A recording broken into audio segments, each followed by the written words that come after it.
Okay, so we have started the recording. Yeah, so you'll be asking me questions, or like I just go through whatever I feel like telling. Okay, first I will introduce you, and then I will ask one question. You can start introducing yourself and Yeah, you I can go. start your journey from school. In the question, once I ask the question, you will know, and you take up the answer there. So let's start. Good morning, all. Today we have Anu Meena, a young founder of AgraWave, an IIT Delhi alumni who has reached IIT Delhi from village from Rajasthan, and she has created waves in the industry as she is one of the top 10 innovators in the startup world, where she was awarded in 2018. Let's welcome Anu Meena. Along with me, I have my co-author Arun Lal of the book Dhul Duk Dhakka. Good morning, Anu. Good morning. Good Um, morning. So first question is, we just want to understand your journey from Rajasthan to Delhi, IIT Delhi, and then your inspiration to start AgroWave, and what is the objective of AgroWave?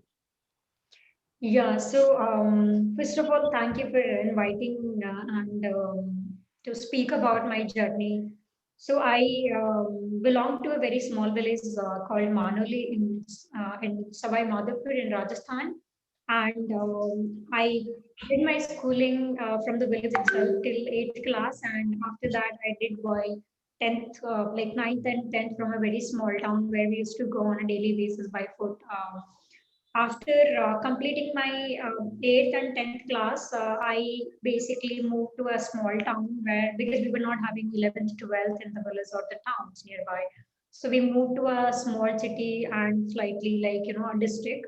So where we were, where I was basically, struggling through what subject I should take, because after 10th you have to choose a subject, whether arts, whether science, or any subject. So because we were not having any senior member in the family who has done similar thing, or maybe who in my family I was not having someone who is 12th cross, right? I mean, so I was, I mean, I was struggling to choose the subject, but then one of my friend was going in maths, and I also went along with her, and then I just went in the flow, and then I just somehow landed into maths, right? So that's how I landed into maths, and then after that, I did, join for coaching for IIT in Kota, and then after joining Kota, I basically got selected in IIT, and then my aim was not for a good branch or something, but I was willing to have good experience and a good IIT where we can have good environment rather than just the technical knowledge of the branch.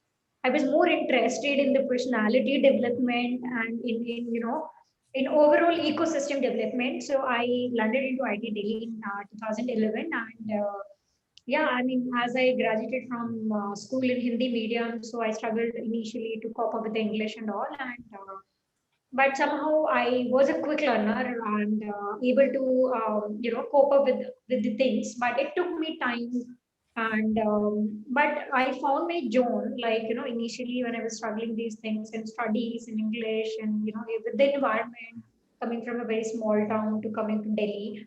So I joined sports, athletics, where I used to run 800 meter and 400 meter, and from there my confidence boosted like anything, like so I used to participate in inter IT sports meet, and I was getting a lot of medals. I won first gold medal in 800 meter, and I broke all the records and made the record. So from there I actually got the confidence that I can also do everything which other people are doing here in IIT, right? So even after that, I was promoted to as a captain of overall team of athletics, and then did a lot of things. And yeah, so if I summarize my IIT journey as a whole, it was initially struggling, and then later on learning a lot of things. I adopted to many things, and then sports was definitely one of the important part, which groomed my personality overall and boosted my confidence. After IIT, I was placed in a startup. but I didn't join that startup, and I went. I joined another startup. It was an American startup where they were handling logistics problems. And as you know, like in startups, initially you have to do each and everything. The role is not pretty much defined. I mean, it is defined, but not like still you end up doing each and everything, right? So I was talking to the truck drivers there, just to understand the problems and whatever solutions we were building, how feasible these solutions are. Do we need to add more things and all? So actually, when I was talking to them, my mind flashed back to my childhood, and I somehow, landed up in my thoughts where I used to see my grandfather facing difficulties to sell their produce. How he used to struggle to arrange logistics, how he used to struggle, get buyers, and most of the time getting good prices and payments and all. So I gave a thought about it, and I did more research about this problem. And then I found that this is not just about my grandfather, but it's more than 50% population of India. Like you currently, like you can see yourself currently what is the situation going on in the country, in agriculture, especially the farmers farming. Um, so from there, I decided to work on AgroWave. From there, the idea of AgroWave was born. And I did research on other startups also, which were in the similar segment, which were trying to build the similar solutions. And I did research on what are the existing solutions and how efficient these solutions are, what I can do, what kind of solutions which I can build, which are more sustainable, more beneficial, especially for the farmers and for overall ecosystem. So yeah, this is how I started AgroWave. Very interesting journey. Before we come to AgroWave, you also mentioned you moved from Rajasthan to IIT Delhi. You studied in a village. How was your adaptability in IIT Delhi? I think it was a big change for you from moving from a village to a IIT Delhi, and then learning English as a communication language would have been one of the tough challenges those days. So, how did you overcome these challenges? So I think I'm a firm believer that if you want to do something, you can do anything. Like you can do everything to do that. So it's similar situation for me. So I was struggling definitely with the English, not just with the English, but overall ecosystem, overall environment. There was some inferiority conflict, because conflicts, because you see a lot of people coming from very good backgrounds, and who already know a lot of things, who have already been to IITs. Maybe their sisters, their brothers have been into IITs, and they're very well aware about the ecosystem and all. And you don't know anything, so it's like you feel slightly distance from many other people. But it took me time, to make friends, to find similar kind of people, and then even if different kind of people, then what you can learn from them. And also I used to have friends who were helping me to in terms of even helping the pronunciation of some words, and then overall English. And then I was reading newspapers, and um, I don't know if you're aware or not, but there are some English classes in IIT itself, to improve English of people who come from Hindi background. So I joined those classes.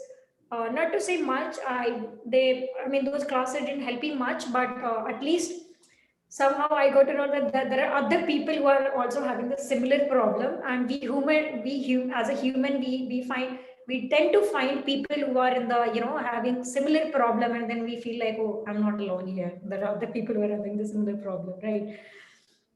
So yeah, I mean, that's how it was. And to be honest, how I did overcome with that, it gradually with the time. It was not like just in 1 month or 1 year. Gradually with the time, I did overcome with this challenge.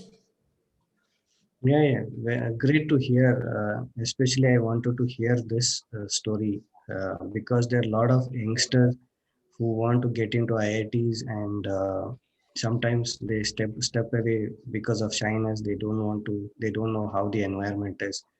Those who are getting into IITs, you guys are an inspiration to how you adapted to the environment itself.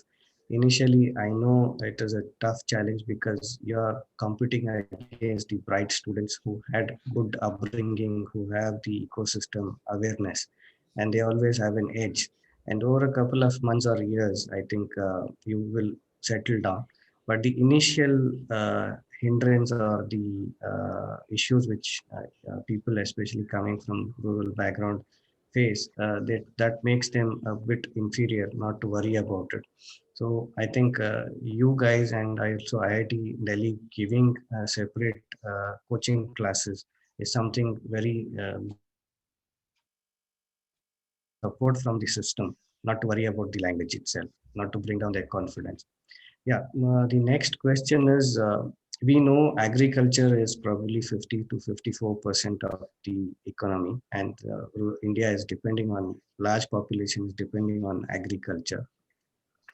And there are many problems in this sector, since even though it's such a large population is dependent or working in this sector, it is only giving 15 to 18% of the GDP for us. Uh, what are the key areas where AgroWave is targeting in the farming sector, and what are the solutions you guys are providing to the farmers? Okay. So let me tell you what is vision of AgroWave, and as I said, like I'm personally attached to that problem, and I have seen this very closely. I have faced myself and seen a lot of people, so I feel that I understand it. I really understand the pain of the problem. So the problem which we're trying to solve is that the farmers, they don't get good returns on their produce due to many reasons. A lot of involvement of different stakeholders in the supply chain, and then the unorganized logistics, and then the market fluctuation of fresh fruits and vegetables. I specifically work in fruits. So AgroWave specifically work in fresh produce only. So our aim is basically to provide better returns to farmers by introducing technology into the supply chain, and building sustainable supply directly from the farmers on a constant basis. So this is our aim, and how we are doing is we are basically building mobile pickup stations into different villages from where we pick up the produce from the farmers. So in a way, it's helping farmers that they don't have to go anywhere to sell their produce, to arrange buyers, to arrange logistics.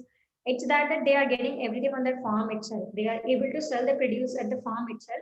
So we are having a mobile app where they can fill up, what they want to sell, how much they want to sell, when they want to sell, and all other things. And we are working on a price prediction engine also. So when they submit, they can see what price they'll be getting, so that they don't have to worry about the price fluctuation. Abhi bech diya, baad mein kitne paise milenge, because right now what is happening when they sell in mandis, they really don't know the rates. Abhi wo unko deke aa jate hain, फिर वो जो भी rate में बेचते हैं उनको बाद में देते हैं.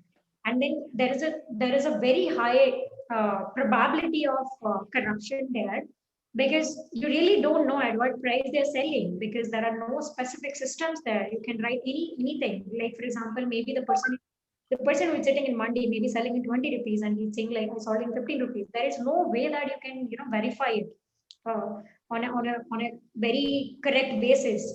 So problem which we're trying to solve is that we are giving them the price. Already they know what price we're giving them. The second thing is we are giving them logistics at their own farms. The third thing is that we are giving them payments there only, so they don't have to worry about the payments. And the fourth thing is that if you think from an overall ecosystem perspective about the solution, so we are building a solution in every village where they can sell their produce, so they can focus upon more things. Now they don't have to go to Mandi and spend nights in Mandi and waste their time. Right now, what happens? They harvest the produce. 2-3 बजे तक वो harvest हो जाता है, फिर वो transportation लेके आते हैं. ट्रांसपोर्टेशन में खुद भी बैठ के मंडी जाते हैं, because as I said they don't trust the trader कि वो क्या प्राइस में बेच रहा है. That's one thing. दूसरा है उसका वेट भी नहीं पता उनको, because they don't have a weighing machine और some systems at the farms, right? So they don't know what is the way of the produce. So they go to check the weight and all, because they say sometimes, like I recently had a meeting with around 75 farmers in in Palwal. So they were telling that sometime हमारे जो पूरा truck होता है उसमें से 150 kilo तो M ही गायब कर देते हैं लोग कि वो एक कड्डी गायब हो गई है and all. So those are very small problems, but if you look at the overall ecosystem, that comes to a very large problem. Yeah. So these are the solutions which we are trying to give to the farmers, and as a company we are building a ecosystem for the farmers, a value chain for the farmers, where right now we are buying only fruits and vegetables from these farmers up from the centers like our mobile pickup stations. And let's say once we have around, let's say for example, let's talk about once we have 2000 centers. Currently we have around 50 centers. Once we have 2000 centers, we have a lot of farmers working with us, and we can give them more things, like for example they're growing tomato and they need seeds for cauliflower for next season or whatever. So in a longer run we can build an ecosystem where we can give them whatever they need later on, right? So that's what AgroWave is building right now, and that's what is the focus. Our focus is to increase our number of mobile pickup stations at the farm gates, so that we can support more and more farmers through this system, and we can buy more and more fresh produce from farmers.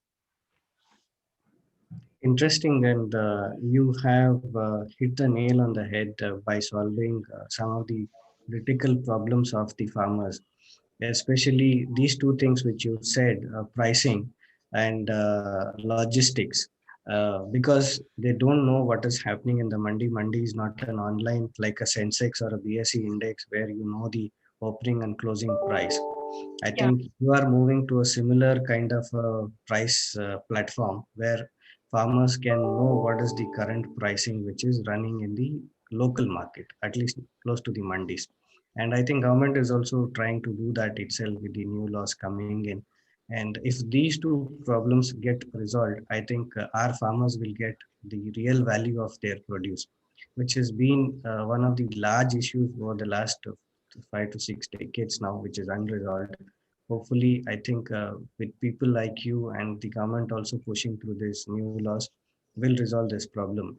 Now we really understand why the Indian farmer is poor. I was also watching your interview on the previous interview which you shared with me. One of the reasons where one of the speakers spoke is, if you look at the land value, the farmer is rich, but when you look at the actual return on the value of the income, the farmer is poor because the farmer is not getting the right support. The real estate of the land, nobody has done a survey. What is the real estate of the land, what the farmer is owning? It ranges from what 8 lakhs to a crore across India, depending on the productivity and kind of products they are developing. But nobody is aware. But still, with such a large asset, our Indian farmers are still poor.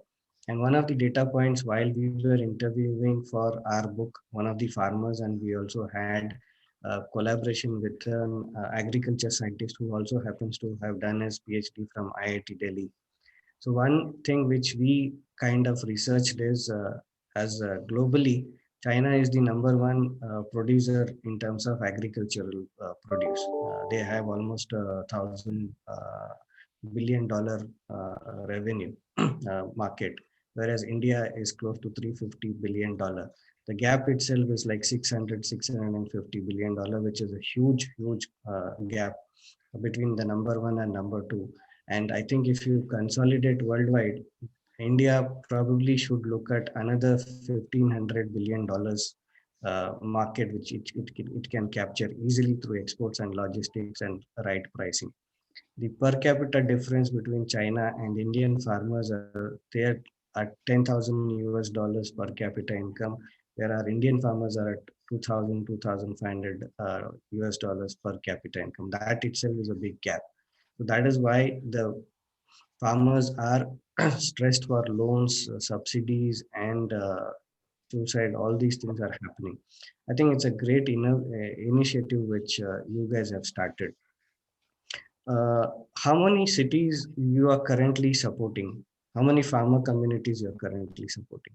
So we are working with around more than 4,000 farmers as of now. Any specific states where you're covering? So our supply is in Delhi NCR. We procure from Rajasthan, Haryana, MP, UP, and then sometime from Maharashtra as well. So these are the states where we're working. We're having our own centers in multiple villages. So what are the produce which you are procuring from these farmers? So we procure only fruits and vegetables. So from different centers, we are getting different commodities. For example, from one of the center, we are getting guavas. And from one of the center, we are getting carrot, radish, cauliflower, palak, methi. And from one of the center, we are getting mostly potatoes. And from one of the center, we are getting some exotic vegetables. So from different centers, we are getting different vegetables. So vegetables and fruits. So it's this segment is really a difficult segment to handle since the complexity of the problem is very high because you have different products, you have different geographies, you have different mindsets of the farmers, you have different pricing for every product, you have different life cycle of every perishable product. So it's a very complex problem to deal with it, but if you can build solutions around it, it's really a large it's something which is very big. You can really make ecosystem very efficient. Yeah, Arunji, you want to go with a question, couple of questions? Yeah, thank you very much. You have really explained your journey right from the beginning till where you have reached today, and it has been very inspiring. When you talk about farmers, I mean, you are certainly trying to add value to what they are doing right now. You yourself being from a rural background, you know about farming and you have closely observed them. What is the reason that people are not attracted towards farming, or many of them are moving away from farming, doing something else? What is your opinion? Yeah, so my opinion about this is, I think from the fact it's very simple that the farmers they don't make money more.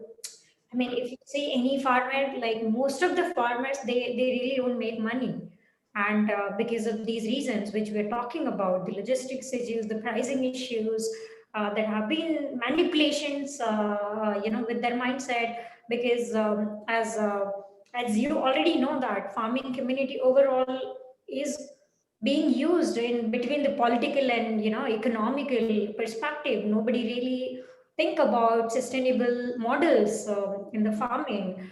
So I feel that we now really need sustainable solutions where we can make farming profitable.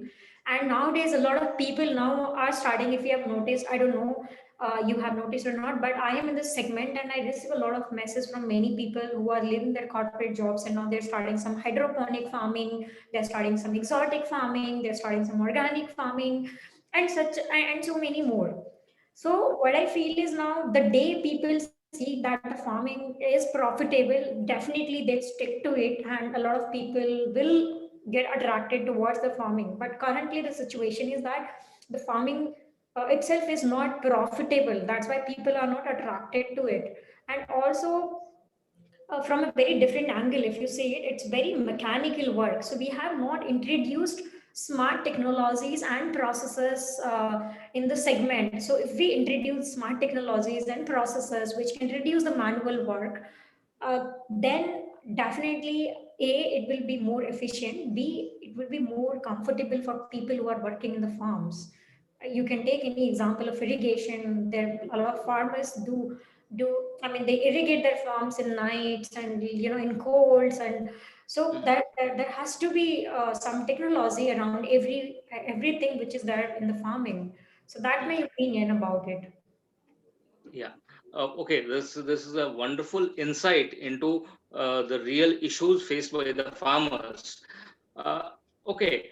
Now, when we talk about farmer empowerment, and as you mentioned, like they are pulled between politics and other interests. So, what do you think is more important to them? For example, the politicians promise them minimum support price and fertilizer subsidy and various other such things. Does that really help, or they need something to be revolutionized at the ground level, like educating them what are the opportunities available, giving them access to technology, and in general, giving access to the growth mechanisms and the facilities available. What do you say? Yeah, so I think, in my opinion, there has to be a balance. Hmm.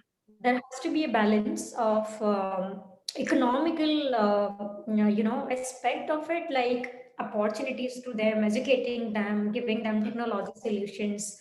At the same point of time, since this is a segment where government is like government involves like at very high level. Hmm. So and there are policy reforms. It needs policy reforms as per as and when the segment is growing in which direction, whatever.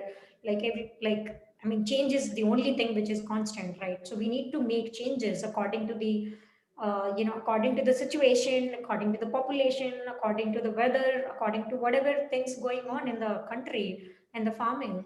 So as far as I understand about MSP, on a practical aspect of it, there are only few farmers who are able to take advantage of MSP. MSP is mostly the advantage is taken by the middlemen, like whoever is dealing in between.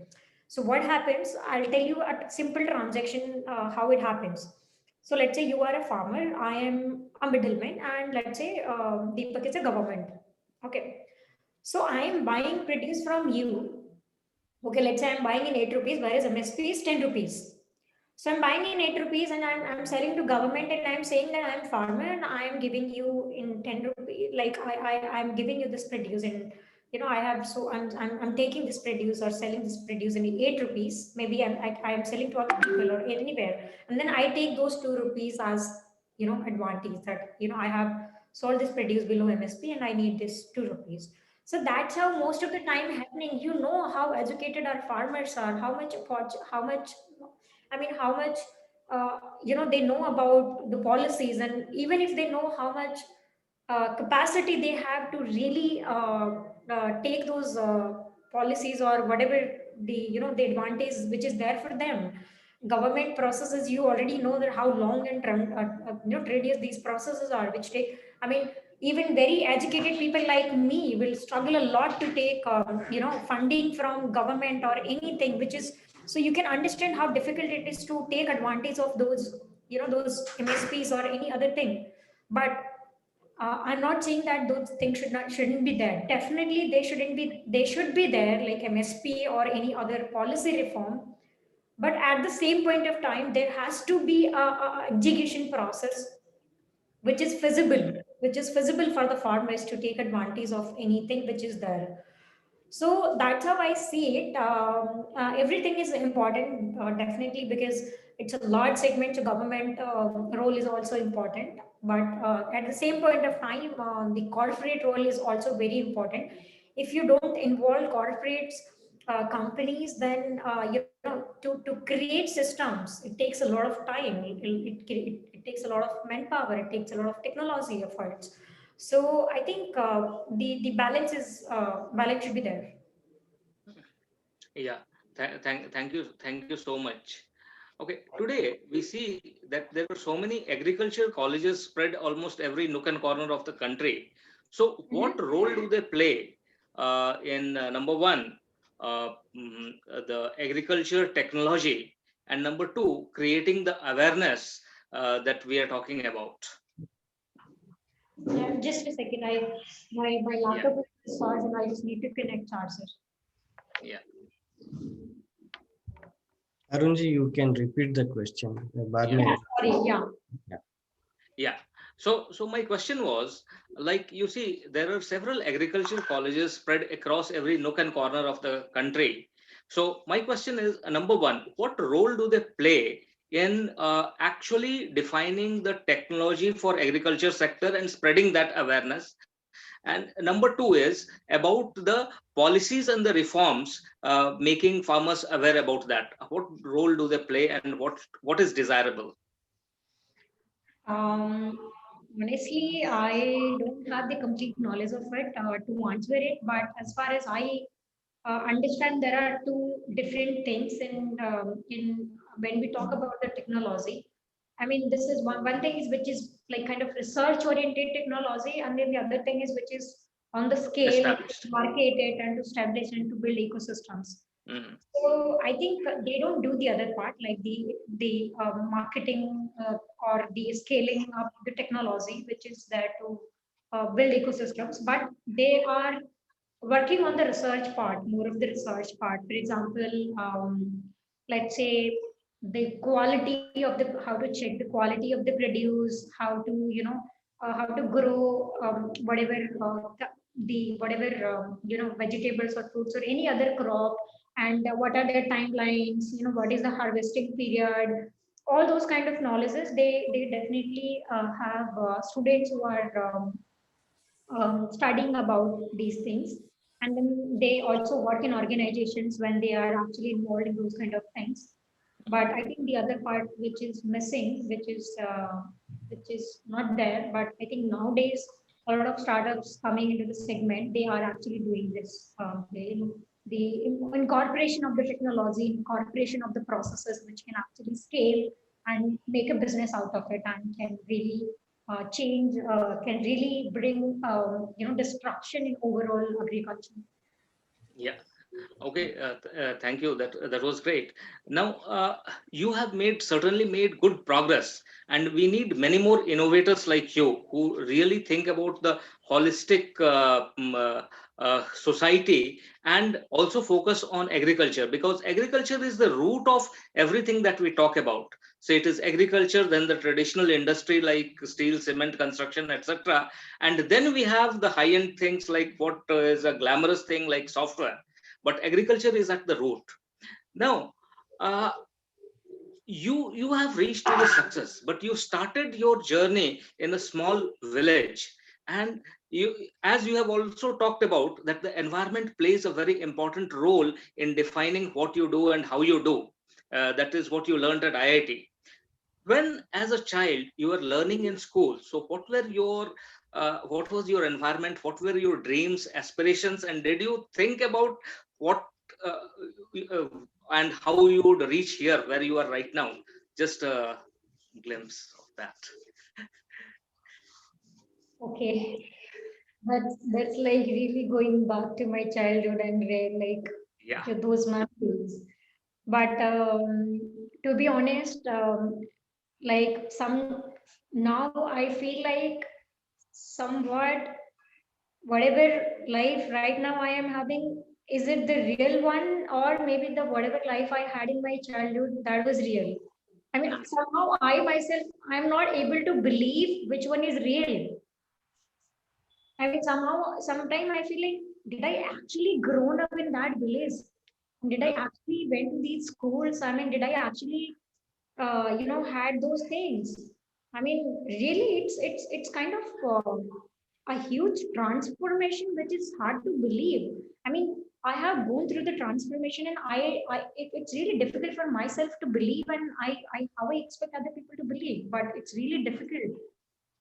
But to be honest, I never thought that I could be in the situation wherever right now I am. I am thankful to the struggles which made me to come here, and whatever I am thankful to my parents who gave me education, who sent me out for IIT college, sorry, IIT coaching. I think everything changed. My direction of my life was when I went Kota for coaching of IIT. That direction changed a lot my life. It completely took another direction. So yeah, but initially in childhood, I can't even think of these things. I was not even sure whether I'll be 12th graduate or not. The kind of people I was with, the kind of environment I was in with. So it was not there in my list. But once I came into IIT, and once I started seeing other people, and then I went to sports, and like I worked in an American startup and all. Then I I picked up this direction like with very intensity. Yeah. Would you like to go to such similar children and at least plant that idea that yes, there are possibilities and you can do great things, and just inspire them to work towards what achievements you have gained. Yeah, definitely. I mean, I have been speaking a lot on many more media channels. I have been a TEDx speaker. I have been, I mean, Forbes. Yeah, I was in Forbes 30 under 30, so they published it, the list, and then I go to colleges to speak about my journey, how I started, what are the struggles as an entrepreneur, or irrespective of even you come from a different background, like there are a lot of challenges as an entrepreneur which you face. Hmm. So yeah, and definitely given a chance, I would like to do that. I would like to at least share my life and whatever story I have with people. I believe that even out of 100 people, even if one can be inspired, I'm successful, right? Yeah. I've done my job. That's my belief. Yeah. So the book that we have written, this is Dhul Dhuk Dhaka, Entrepreneurship by Design. We believe that there is a design to every aspect that you work. And we are actually working towards creating an ecosystem where this entrepreneurship can be inculcated right at the beginning. So that's a similar work that we are also doing. Okay.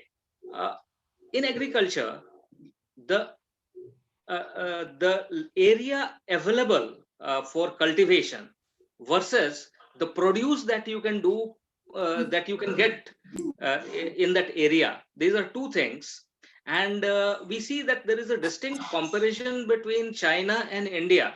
So, Deepak, would you want to talk about that, the different areas that are covered and what we can do about it? Can you just repeat that question, Arunji? Yeah. So what we're telling about is that uh, when we talk about agriculture produce, there are two things. One is the area of land that is under cultivation, and the other is the produce that is per area of land that is actually achieved. Mm. Yeah. And that way, there is a big difference between what China has done and what India has done. And what do you say about it? Yeah. Thank you. Anu, while we were researching for our story for the agriculture, the farmer story, along with the Dr. Mishra, DK Mishra, what we found is what I earlier repeated the data. The gap is almost 600 billion of in terms of market size, where India can capitalize that. The other reality which was a bit shocking for us was in terms of ground area, geographical area, China is probably 3 times larger than India. But if you look at the cultivable land of China and India, India has got 13 to 15% more cultivable land than China. With 15% more, if I use simple math, so where China is today 1,000 billion, we should have been 1,500 billion. Simple math. But we are 300 billion. So the gap is almost 1,200 billion dollars in agriculture.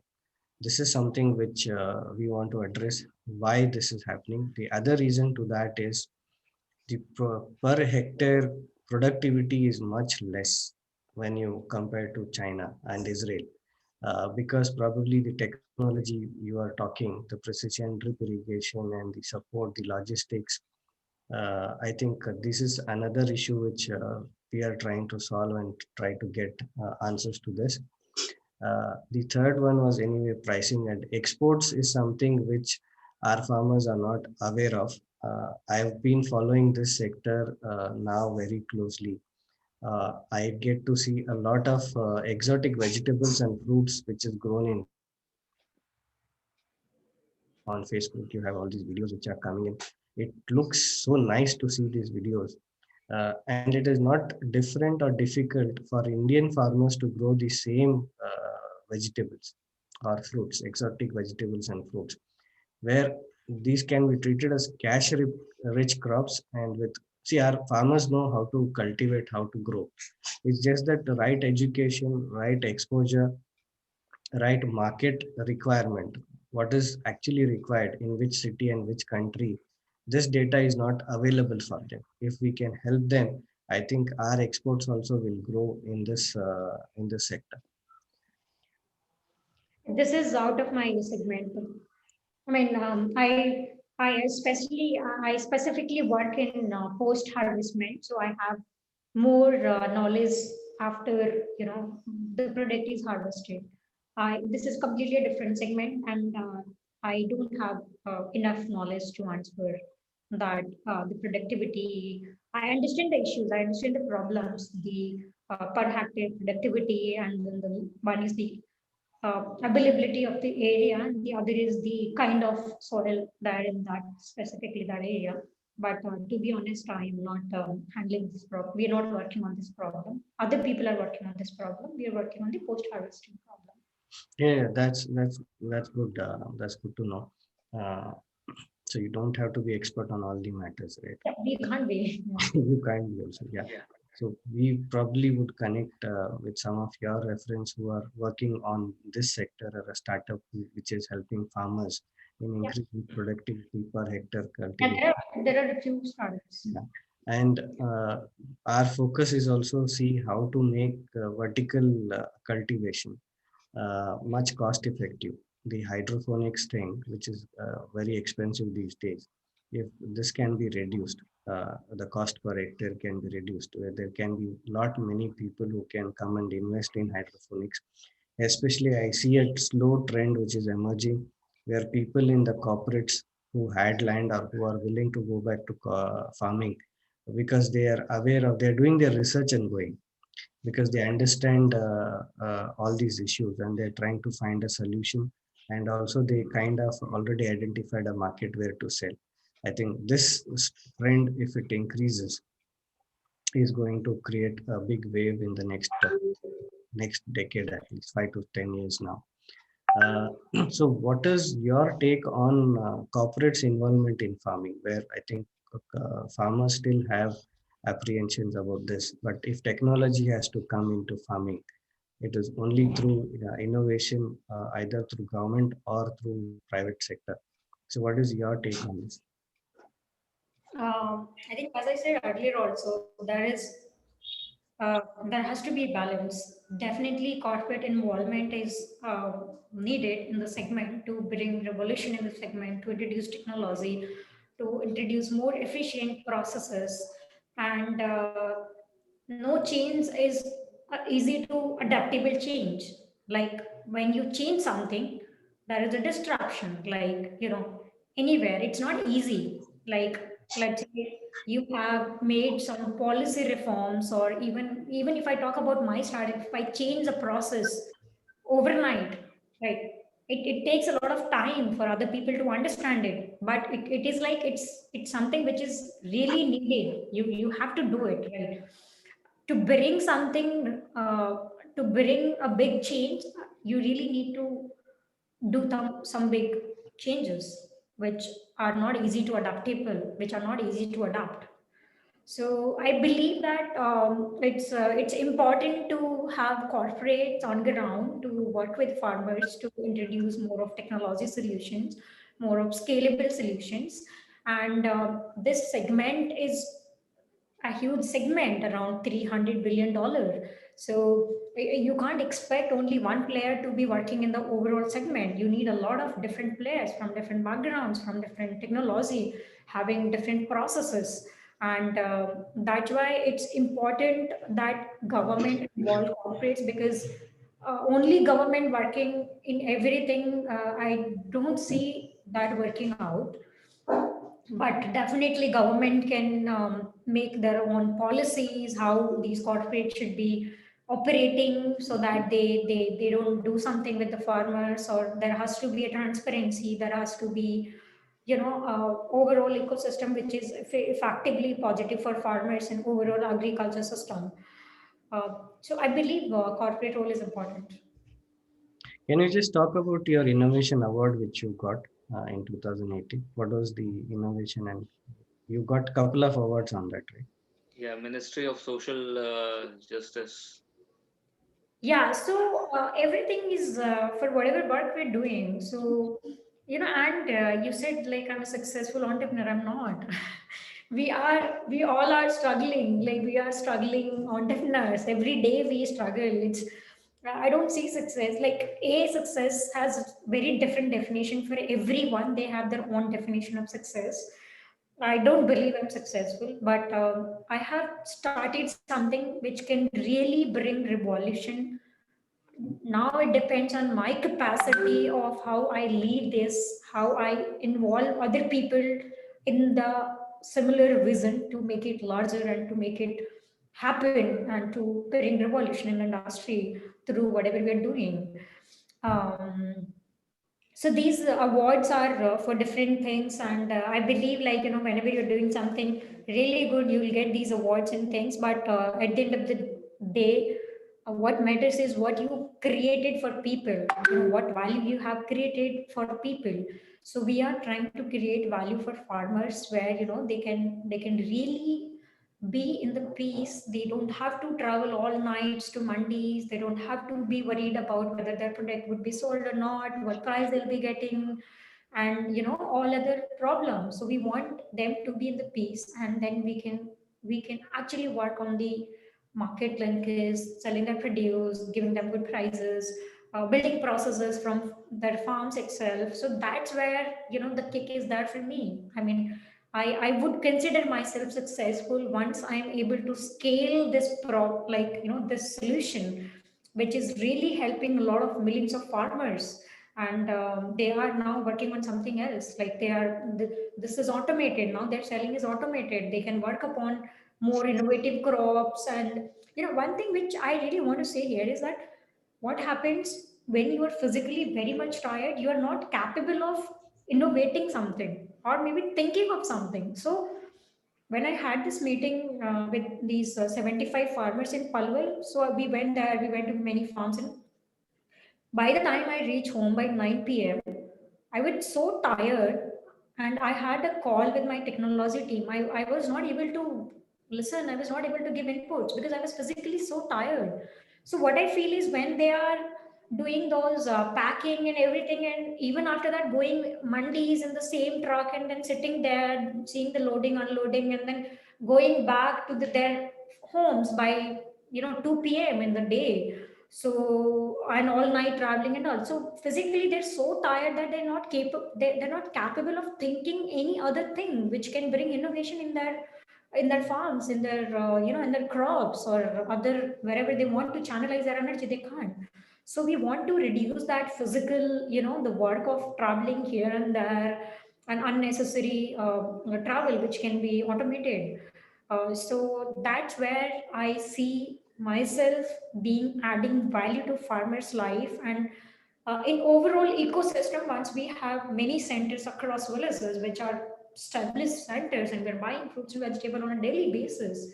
So that's where I see myself as a successful entrepreneur. Once I'm able to create value for many, many millions of people. So you don't have to feel shy about you're not successful. You already touched 4,000 people. It's just a matter of time. By I think we're just starting this new year. We're just on the third, fourth day of the new year.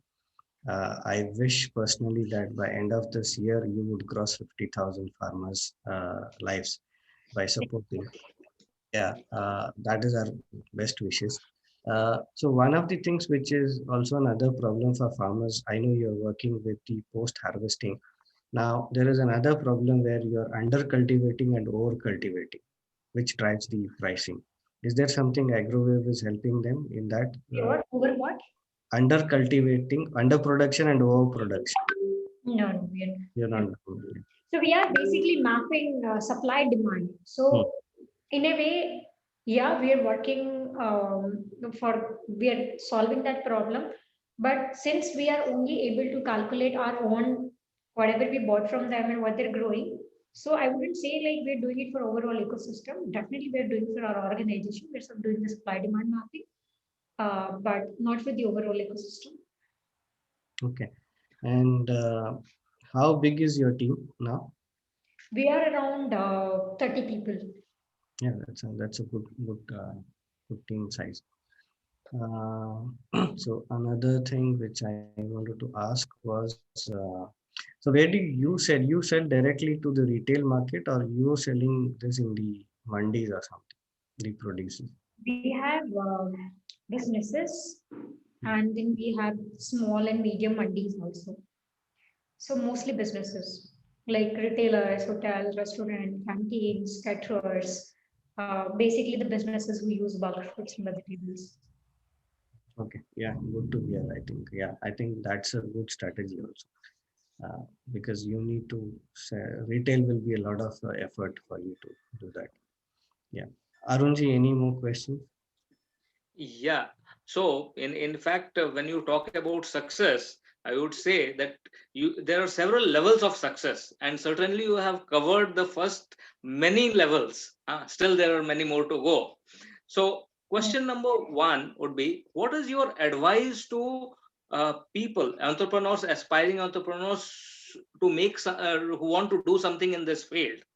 That is number one. And number two is, our book Dhul Dhup Dhakka recognizes women entrepreneurs. We call them as shapepreneurs. So, what would be specific advice to women entrepreneurs in this field? Okay. So I feel, entrepreneurs, they are um, creative thinkers, and they are able to do things which they really want to do. And I don't believe that they need advisors, because I'm a very strong believer that every human being is very unique. And if I give my advice and if you follow my advice, probably you won't be able to bring your own innovation, your own thoughts, your own opinions. But the point is, which you can probably notice the patterns, how many different people are, what are their patterns and all, and you have your own pattern, but maybe you can learn from some of the failures of these people and all. So I think one advice which I have is reading. I'm not giving you any advice ki ye karna chahiye, nahi karna chahiye, but reading is a very good habit. As an entrepreneur, when you read and write, both are very important habits, because you really open your thoughts. You really need to talk to yourself more than anyone else. You need to talk to your thoughts. What are your thoughts? Why are those thoughts? Write them down. Read books and read many opinions, because you have your own opinion about everything, which comes with the limited experience you have. But when you read a lot of other opinions which widen up your own opinion. So I think reading and writing is very important for any entrepreneur, whether he or she is a woman or man. Reading and writing, these two are important.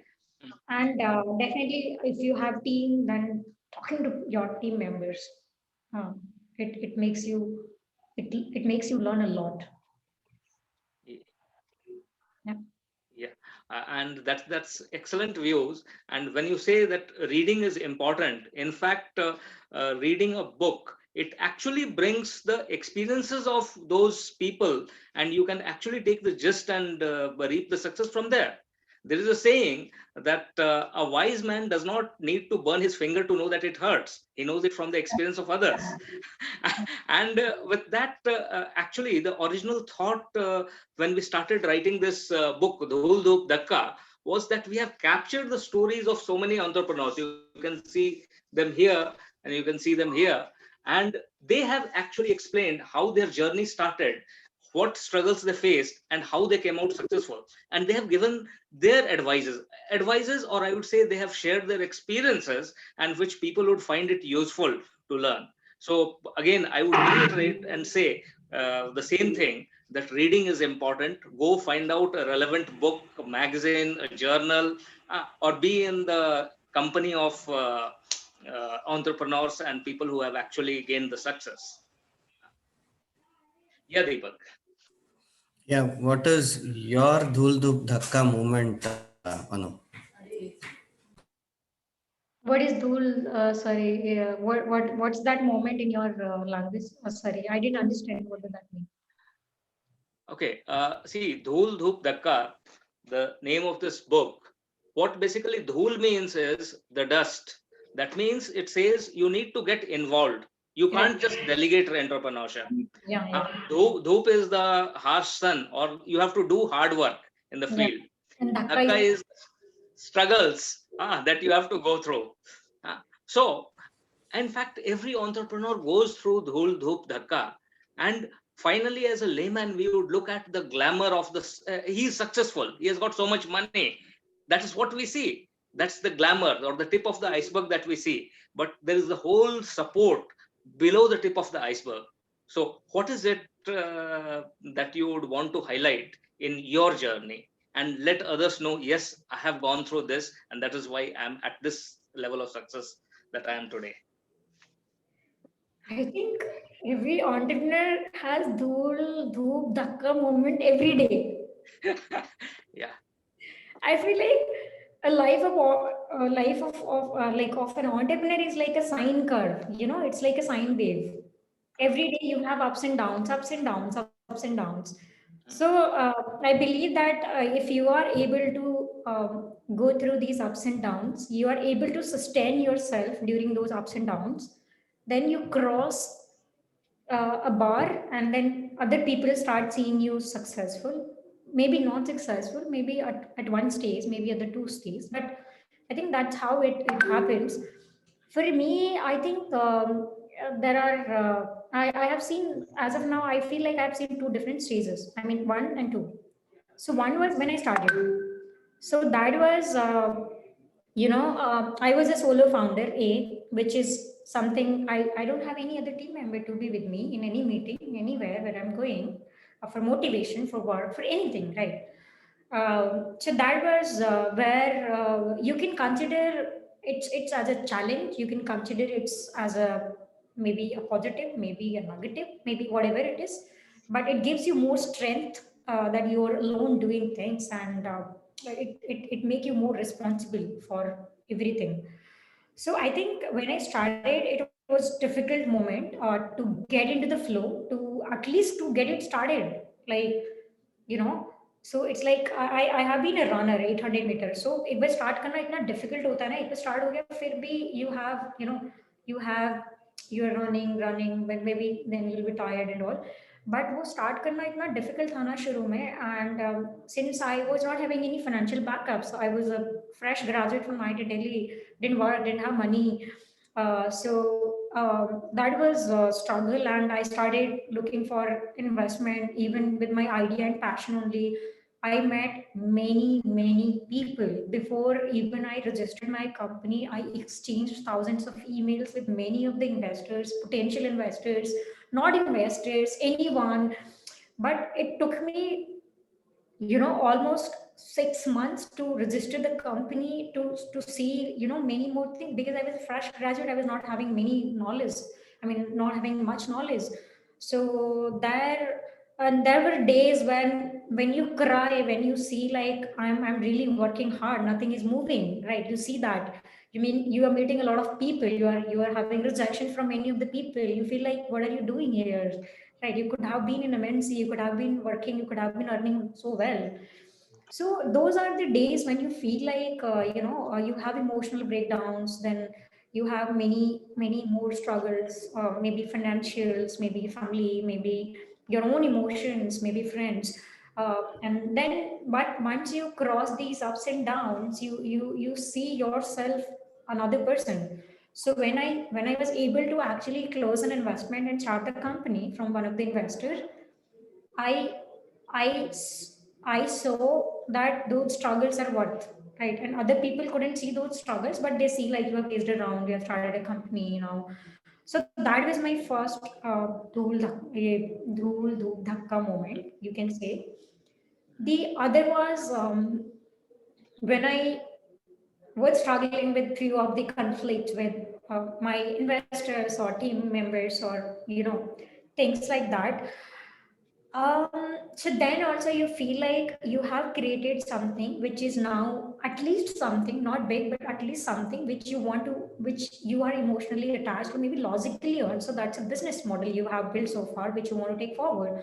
But let's say because of few reasons, few other things, you are struggling with a lot of, like, forth and back, like back and forth, you're struggling. So that was the other moment, because I diluted in my first round so much that I was struggling to raise the other round. And I convinced I tried to convince my investor, but somehow it went for a year. So it was really, really mentally struggling situation. But somehow I didn't give up. I continued to that struggle for 1 year, even more than 1 year, and then finally I was able to close my second round, and I decently closed in September end. My second round of investment, $500,000, and now we are at a stage where we are growing, and we are doing crores of revenues a month.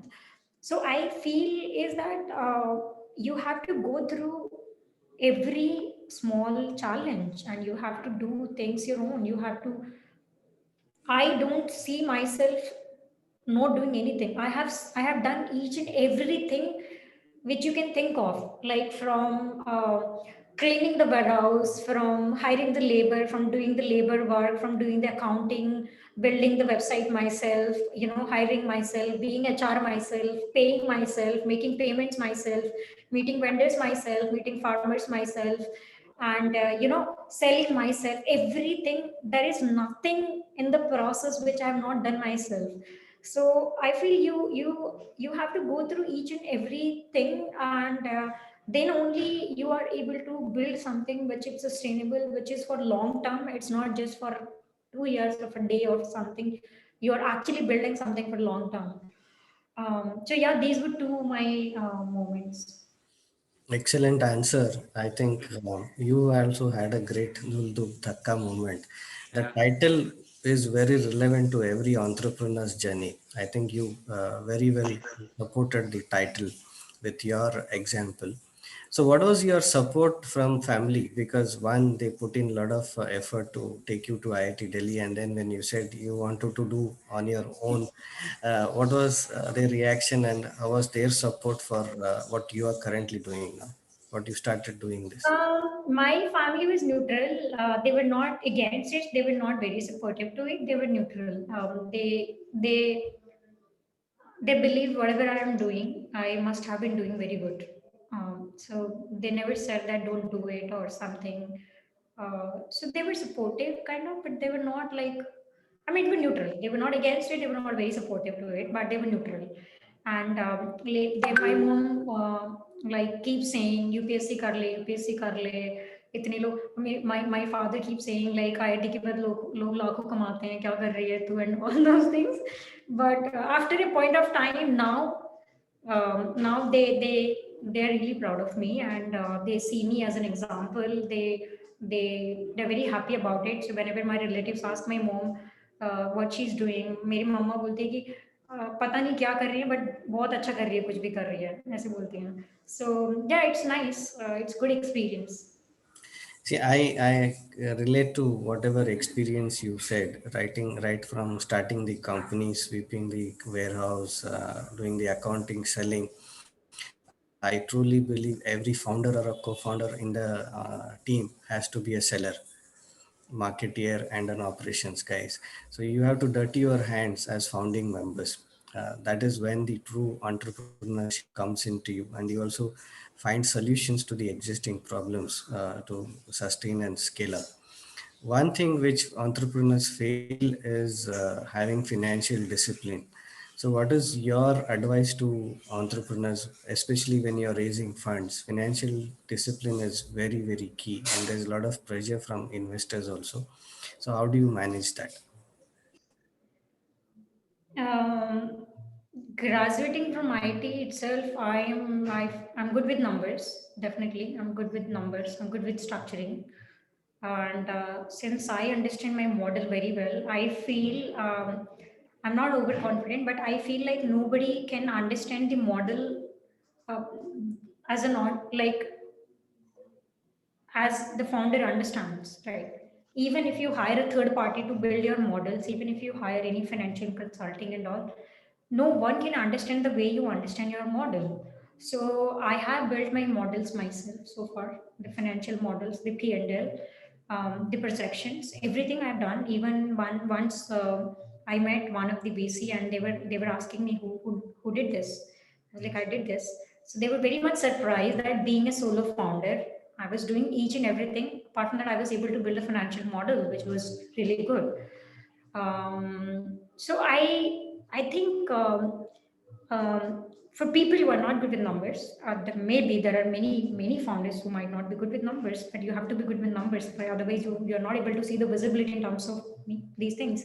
But after a point of time, you probably don't have that much of time to make those models, and also you can probably hire a third party, they can build. But still, you will have to invest time. You'll have to tell them a lot of verticals. You will have to tell them everything. सो फिर कभी कभी लगता है कि यार सब चीजें बतानी पड़ी, इससे जो खुद ही बना लेता है, like if you are capable of making it right. So I don't know what to advise people about financial modeling or about things, but overall in terms of fundraising, when you're raising fund, you really have to be very conscious about why you're raising fund and how much you're raising, and valuation comes secondary, वो negotiable होता है and all, and how you are utilizing this fund, and definitely what kind of investors you are approaching, what kind of segments you are in. So you approach relevant investors, and when you're talking to investors, you really have to be very logical. You have to have the answer of every small question, and I believe you can't prepare for it. You really can't prepare for it. If you're really building that model, you know every answer of it. You'll be able to answer each and everything. You might not have some numbers because maybe you have not seen those reports from few weeks or something, but you'll be able to answer each and everything if you're really building that model. So I think it's important. And I think one thing which is, I would like to share one of my experience here. I actually, when I was closing this round, 500,000, so it was almost closed. Everything was closed. We signed a term sheet. We were working on the SHA, so the shareholding agreement, and the many more. We were almost done with everything. We had due diligence, everything. There were very small thing. There were something in terms of cap table was there from here and there, not in terms of number, but in terms of structuring. So my lawyer emailed my investor and he reverted and I reverted. So I think there are so many gaps in emails. When you exchange emails, you're not able to see people's expression, the intention, with what intention they're writing. So something went wrong and my investor canceled the deal. And I mean, you can see, I was like, I have worked so hard. I mean, we closed the round, everything was closed, and now I'm on zero again. We were already running out of cash. Here also, third example, I didn't give up. I tried my best. I did speak to my investor that probably I'm not very experienced person. I am at the age, I'm probably age of your daughter's age. So you can say maybe even if I am immature, slightly immature, maybe whatever I've spoken, probably I didn't have that intention, but maybe in the email it went out that way. And since I'm very young and you have experience of my age, so I would like to understand more things from you. I would like to learn a lot of things from you, and I have learned a lot during the course of negotiations, during the interactions and all. And I told him that definitely I'm not asking you to invest, but I'm just giving you my, I don't want to regret that I didn't convince from my capacity, so I want to convince you at 100% capacity. And I told him that this is the only passion I have in my life, and you have seen I have how I studied, why I studied, how I'm doing, how I have been able to achieve in a very small period of time with very small investment and all. So finally, I was able to convert this deal again, and that was also the moment when I realized that if I would have given up, right, and to be honest, once he canceled the deal, After 15 days, it was on hang. It was cancelled for 15 days. I was just constantly trying over emails, calls, and we were just having discussions. And one of my advisor was also there, who also like told my investor that he has been knowing me from very long time now, and he see me as a passionating as an entrepreneur who is really passionate about building things. And yeah, but maybe slightly mature, maybe not as mature as we are at the age of they were at the age of 45 or 40 or 50.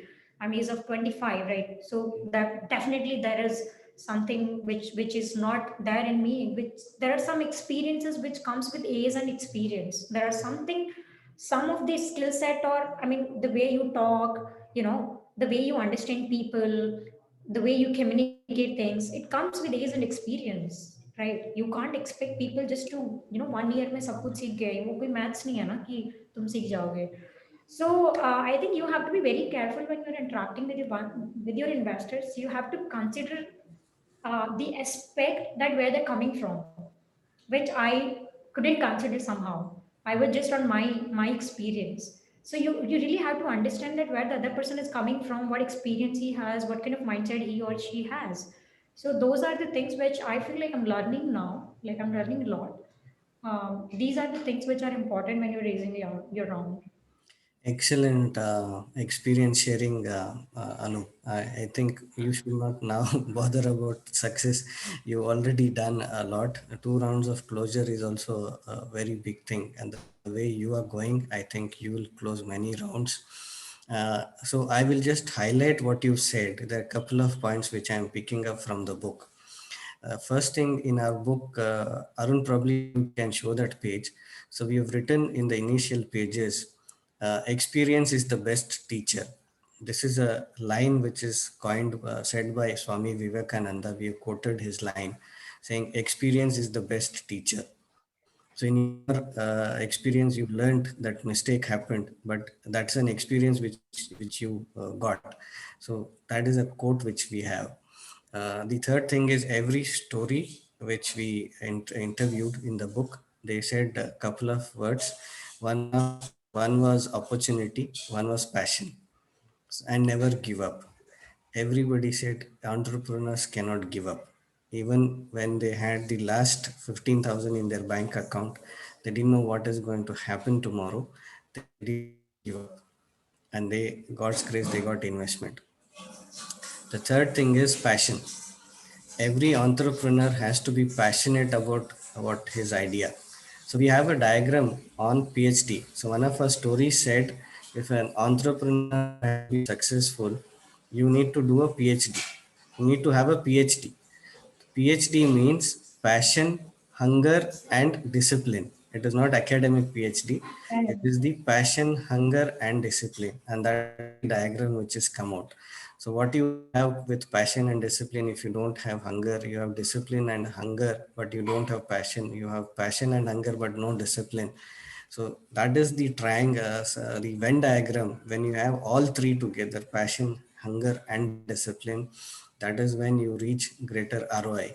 I think it's been a great interview. Arunji, if you have anything, you can ask the question, and then we can stop the recording, and then we just give vote of thanks and stop the recording. And after the recording, we'll just spend 1 or 2 minutes. Yeah, thank you very much. It has been a great discussion, and that would be an inspiration to all our readers and whoever is aspiring to do something on their own, aspiring to be an entrepreneur, and also like the term that we have coined, shepreneurs. The women entrepreneurs will also be very much inspired, knowing very well that it is very much possible to create success the way that you have created. So, thank you for being an inspiration to everyone and showing that success is a very much realistic possibility. Thank you. Deepak, your words.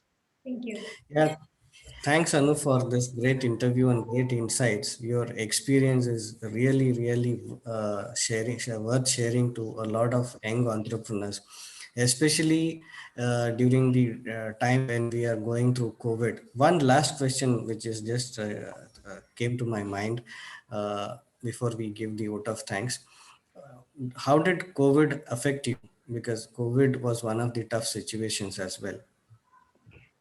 Um, we as a company were already struggling, but COVID gave us an opportunity, to realize and to see that how important it is to build the backend supply chain, you know.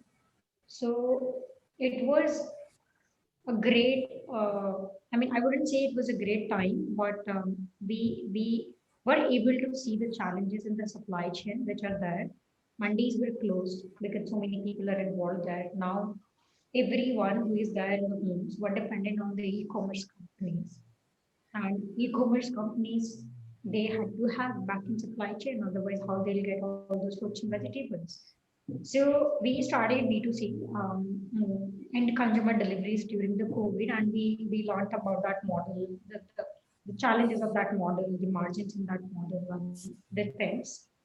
And then we started a lot of buying from farmers, which we are doing now. So I think overall it was an opportunity for us. It was an opportunity for agriculture, but it was a mirror which was showing you the reality in and then the problems which are there in the existing supply chain. Right. I mean, there is a difficult situation. So how do you handle in that difficult situation? Are you having those kind of systems which are able to sustain in even in those kind of times? So yeah, it highlighted the loopholes in the model. It highlighted problems in overall agriculture, supply chain, and now people are more aware about the hygiene and then the quality check and more parameters uh, to these to the products. Yeah, great.